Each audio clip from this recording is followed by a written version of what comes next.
Well, thanks a lot, Teabaggers and Bigots. I was planning to just enjoy the summer in relative peace and quiet, but no, you fuckers had to ruin it for everyone, didn't you?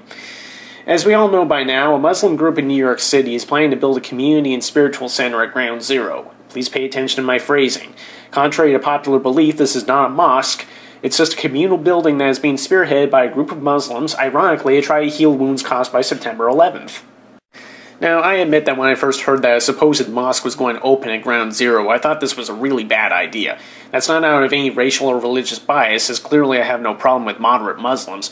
My concern was that it simply didn't look good, and quite frankly, I knew that the dressed-up racists in the Republican Party and teabaggers, as well as the increasing number of North Americans who can't be bothered to think or read, would be all up in arms over it.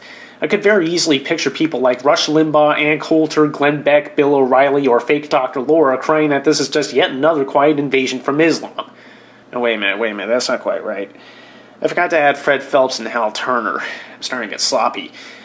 Anyway, since actually reading more than a vague headline on the story will inform you that the spiritual center is a lot more neutral and benign than is widely reported, I, once again, blame the media for this.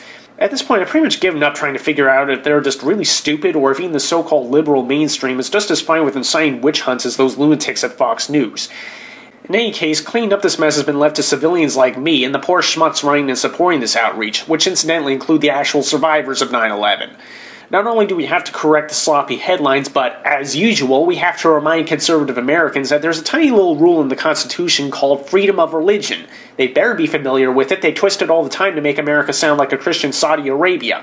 And contrary to what the American right wants to admit, freedom of religion applies to everyone, not just white Christians. Besides, guys, when you Nimrods are just as rabid about a church or a synagogue opening near Columbine High School, then the rest of us will believe your bullshit about honoring the memories of survivors. Contrary to another conservative lie, the shooters at that Littleton school were Christian and Jewish, not atheists.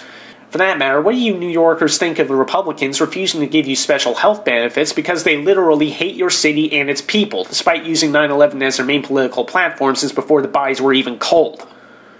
What so many people seem to be forgetting, even 9 years after Al-Qaeda changed the world forever, is that the walking wounded in New York do not exclusively consist of blue-blood American heroes. We were all hurt and scarred. Black, white, brown, Christian, Jew, Muslim, Hindu, atheist, American, Canadian, and everything in between.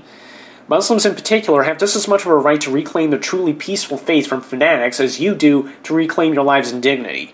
The only way we'll ever be able to really get past that horrible day is to accept all branches in the spirit with which they are given.